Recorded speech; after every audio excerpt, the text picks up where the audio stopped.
Alhamdulillah, bersyukur kepada Allah Subhanahu wa taala di pagi menjelang siang yang barokah dan mulia ini, di mana kami Ketua Dai beserta jajaran Kapolsek Tujuan Muda pada hari ini hadir di Kampung Kebun Sunglibur, Kecamatan Tujuan Muda, Kabupaten Aceh Tamiang dalam rangka sosialisasi tentang vaksinasi Sinovac untuk masyarakat kita yang hari ini kami meyakini bahwa kesehatan itu merupakan salah satu hal yang sangat penting harus kita lakukan. Kami hadis ini ingin menyampaikan bahwa fatwa MUI Pusat menyatakan bahwa Sinovac vaksin ini halal dan suci dipergunakan.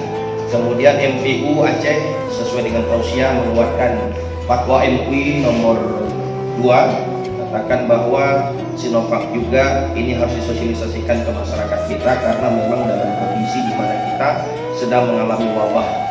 Kalau sudah MUI, MPU Aceh yang ada kita di Aceh itu sudah mengatakan bahwa vaksin itu adalah suci dan halal, tentunya kita punya rujukan. Kalau ulama sudah memberikan seperti itu, sudah mengeluarkan fatwa seperti itu, bahwa kita orang awam ini wajib mengikuti apa yang dikatakan dan fatwa ulama kita.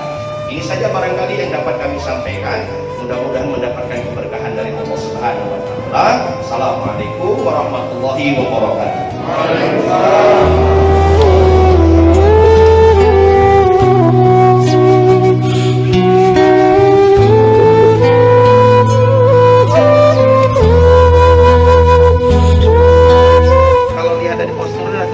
Ya, 74 tahun nenek saya vaksin 2 kali. Jadi rekan-rekan yang masih muda, yang badan sehat, ya mari vaksin sama-sama.